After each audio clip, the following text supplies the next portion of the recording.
Good afternoon, teacher. We are going to talk about the Italic languages, and we decided to divide it into groups. The first one, the Latino-Faliscan, and the second one, the Osco-Umbro. And I'm going to start with the Latino-Faliscan and the first four questions. So, the Latino-Faliscan or Latin Venetic language are a group of languages spoken by the Latino-Faliscan people of Italy beginning 1200 BC. Belonging to the Italic languages are a group of the Indo-European languages. Latin and Faliscan belong to the group, as well as two others often considered to be archaic Latin dialects like Lanuvian and Prenestina. Latin eventually absorbed ideas from the others and replaced Faliscan as the power of ancient Rome grew. All of the other languages other than Latin went extinct to a Latin as a Latin became dominant. Latin, in turn, by Vulgar Latin, developed into the numerous Romance languages, which are now spoken by more than 100 million of people worldwide, largely to the influence of French, Spanish, and Portuguese empires. So now we're going to talk about territory the territory of the Faliscus. Faliscus in ancient times extended over an area that is part of the modern region of Lycia, the south of which corresponds to the province of Rome and the north to that of Baibur, with an extension of 4 or 500 square kilometers for the Falisco territory.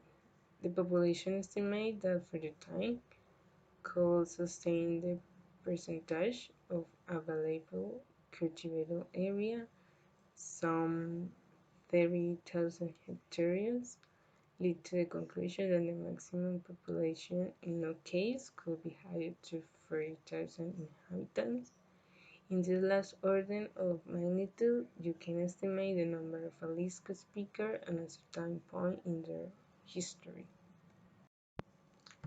And now, for the last point, I'm going to talk about the Latin literature.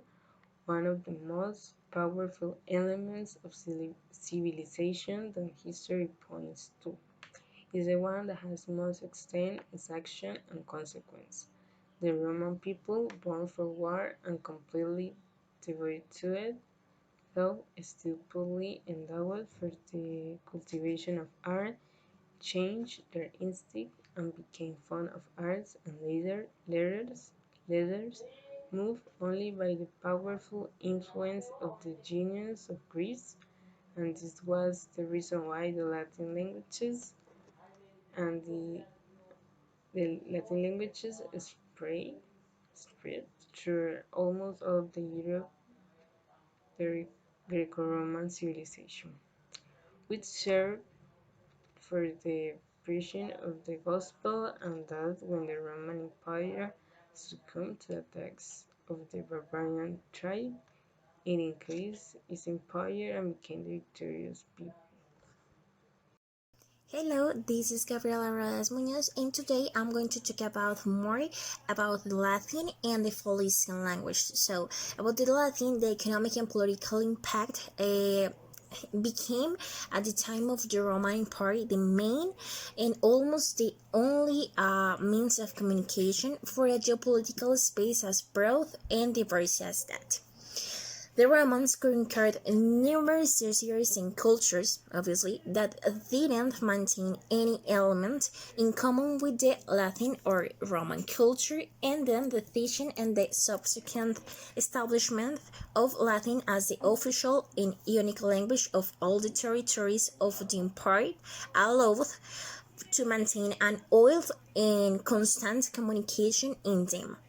The Latin was born in a time of a deep economic, political, and cultural crisis, so the cultural elite decided to create from the varieties of colloquial Latin a standard Latin and literally Latin to improve that field, and especially for the administrations and schools.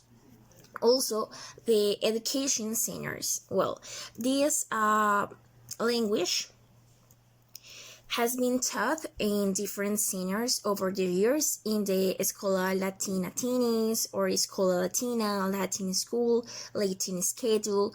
Well, that those were the names of the educational centers that were established in many Spanish towns in the late Middle Age and Modern Age for fulfill the function of secondary or pre-university education, allowing access to the knowledge of Latin and grammar necessary to undertake higher studies in universities, for sure. Similar schools exist in the rest of the Western Europe, and nowadays it has been taught as a foreign language in the rest of the world in recent years, but it is not so common as English or Spanish or French. So here I'm going to show you an example.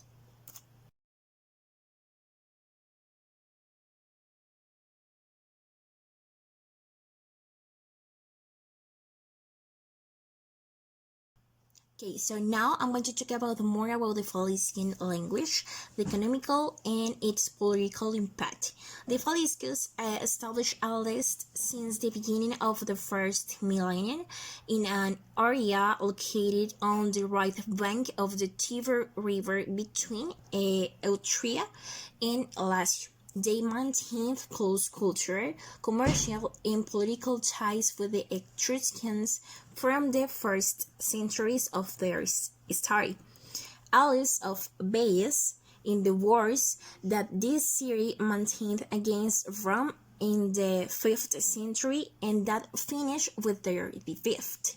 They remained hostile before the Roman expansion until they were subdued in the 3rd century.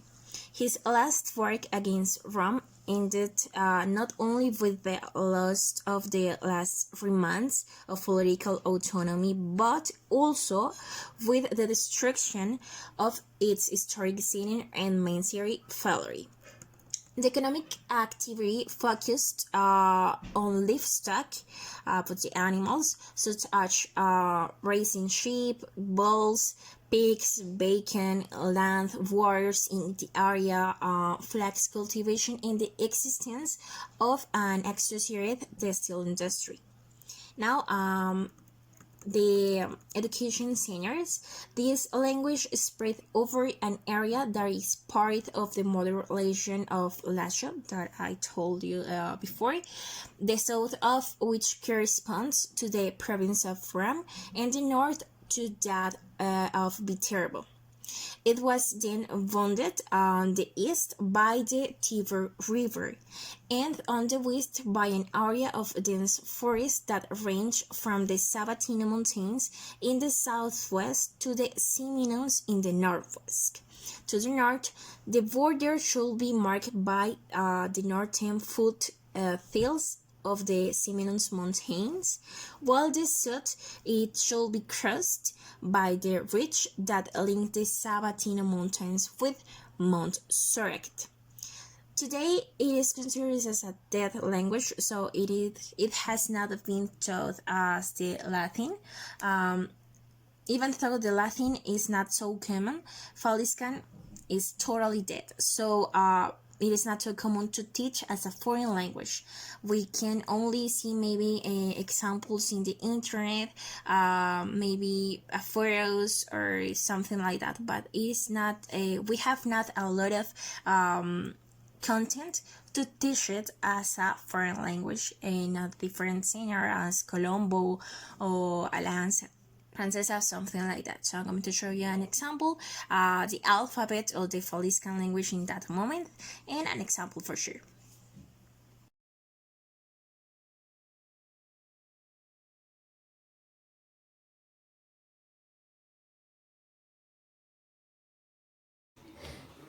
Hi, I am Leslie Juliet Castillo. We are going to talk about the Oscombros language. This language is Italian. is the second language of the Indo-European family. They had more than 800 million speakers. Currently, there aren't people who speak this language. It is did this language disappeared during the first centuries of our existence. At the beginning, in its original, I was spoken in different cities like Marci, Saniti, Merigini, Otsi, and Lucani. Um, its maximum expression was when I was spoken in the land of the Wolf of Pompeii. You can learn much about this language because in Pompeii are different symbols of the dedication of the building. Hello, I'm talking about Italia Osco-Umbro. Geographical distribution Ancient Italian. Subdivision Osco-Umbro, Piceno-Umbro. Speakers dead languages. Osco-Umbro with languages in the southern central region of the Italian peninsula, which includes the Osco languages is the best documented languages of the group, along with other poorly known varieties considered to be relative to Osco, the Madrusino, the Danger, the Vestino. Umbro group with languages spoken in the north central region of the peninsula. The Umbro languages, not be confused with the Umbral dialect. Again, the best documented languages of the group are also little documented the languages that are considered related to do it. The Marso, the Sabino, the Cuo, the Volsco, the Ernig.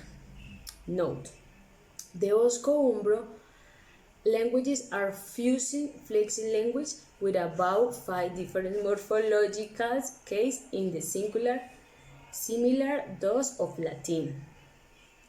Historical, social, and cultural aspect.